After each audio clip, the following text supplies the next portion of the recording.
So we're dealing with Chapter 6, the normal distribution, and we're going to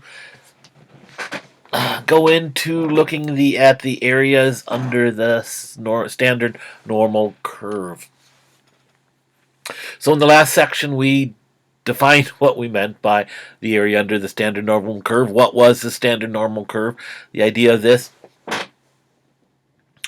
again, our idea is the area between the density curve and the horizontal axis is the probability that your random variable is less than or equal to that value. So that's that idea we're using. Problem is it's more difficult when we got a curve. So we're going to be working specifically with that standard normal curve. We need to be a normally distributed variable. We'll use z-scores to apply this to our standard normal curve and see what tools we have available to look at that curve. So, looking at basic properties of this standard normal curve. Give me my pointer. There we go. Ooh, isn't that cool? So again, here is our standard normal curve. We notice it is a density curve, so the total area under the curve is 1. It extends in both directions infinitely. So it does go on forever. You could get a value of 3,987. Okay, it's going to be practically at 0. It never actually touches the horizontal axis. But again, the area between that curve and the axis is going to be 1. It is symmetrical. It's symmetrical across the value of x equals 0. And we have that rule, that 3 standard deviation rule, that almost all of the area will lie between a -3 and a +3 on the standard normal curve. Because our standard deviation is 1, so that's 3 standard deviations. We often call this the z-curve, since these x values represent the z-scores. So if you remember back to when we were finding z-scores, this is where it comes back into play. So, to use this curve, once we can take any normal distributed variable, turn it into a z-score, we can just look at the information for the z-score, and that is generally available. In the back of your book, if you find Table 2, under Appendix A, you will see the area under the standard normal curve. You also find it in the inside back cover of your book to make it easy to find because, again, as I said, this normal curve is something we use a lot. So what this table is telling us is the cumulative probability. And that's what this little picture is showing us once my little thing disappears. Go away. There we go. That shaded area, that's what the graph is telling us. When we look up a z-score, it's giving us what is the area to the left of that score. Oops, and we're jumping ahead. So when we look at the table, you have coming down here are your z's, where it says z. These are the 10th place. And then here we have 0.00, 0.01, 0.02, 0.03. That gives us to the 100th place. So we can find any z-score to 2 decimal places. We can find the area between the curve and, again, to the left of that z value. So for example, to find the probability that my random variable is less than or equal to 0.27. I'm going to start by finding 0.2 on the z column, and then I'm going to read across to the 0.07 to get the value 0.6064. That is the area under the curve. That is the probability that x is less than or equal to 0.27.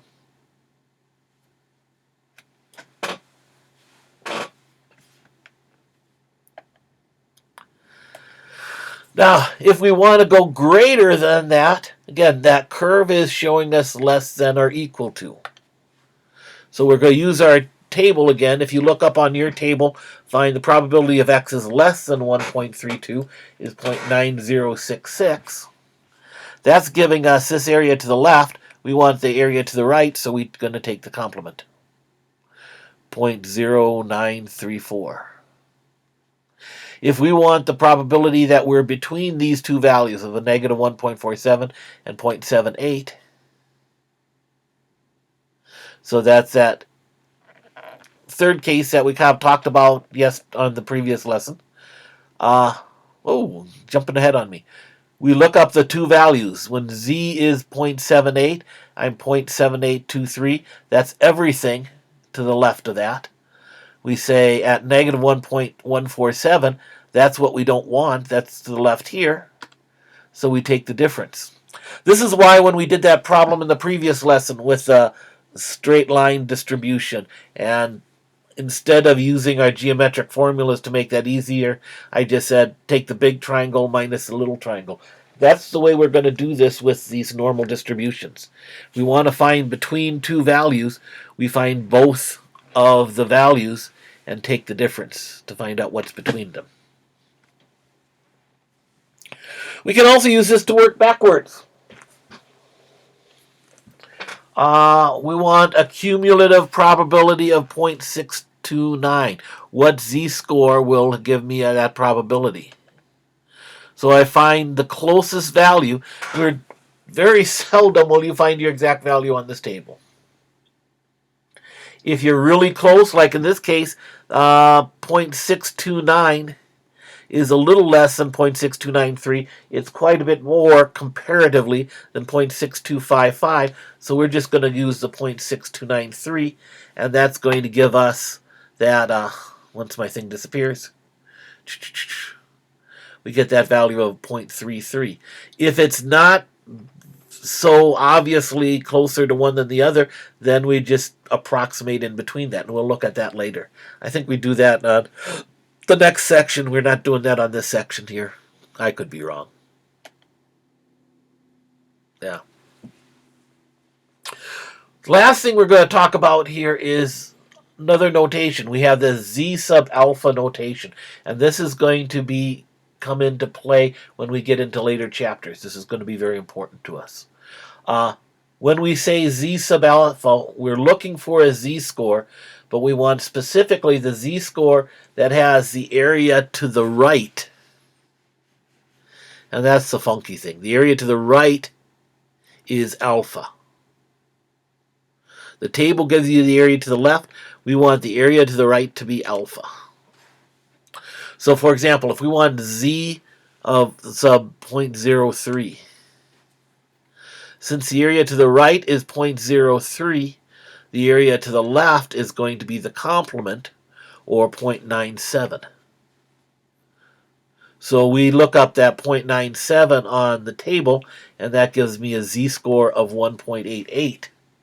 So that means z sub 0.03 equals 1.88.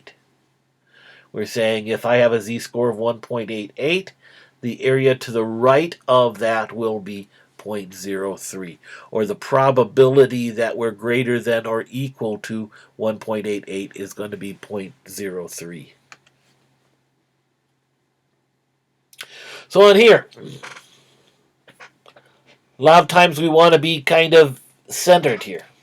So if we want the two z-scores that divide the area into 90%, 0.90. So I want to say clustered around the mean, I want 90% of the values there. So that means if this is 90% and I'm symmetric, I got 0.5% on each other side.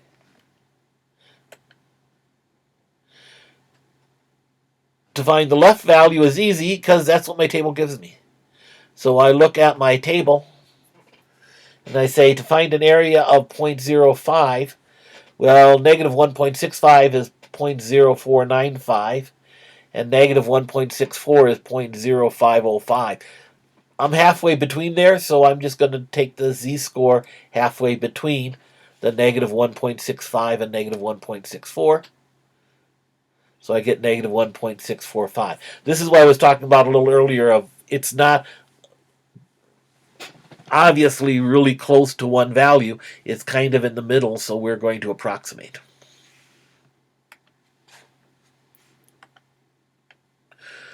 To find the right value, we want 0.05 to the right, so we're going to look up the complement 0.95 because again the table gives me my area to the left. So again 0.95 is going to be halfway between 1.64 and 1.65. So we get that z-score of 1.645. Ta-da! And you say, that was a lot of work, Mr. Wilkin. We didn't need to do it that way. And no, you didn't have to. Because since this is a symmetric distribution, I know that these two values should be opposite of each other. So I could use symmetry once I had the negative 1.645 to get the positive 1.645. But this is just to show you, again, to reinforce how to find those values when we're looking on the right side. And also to show that, yeah, this symmetry does work with this table. So that's what we're going to be working with in this section. So you're going to be using that table. Have it handy when you work through this. Enjoy.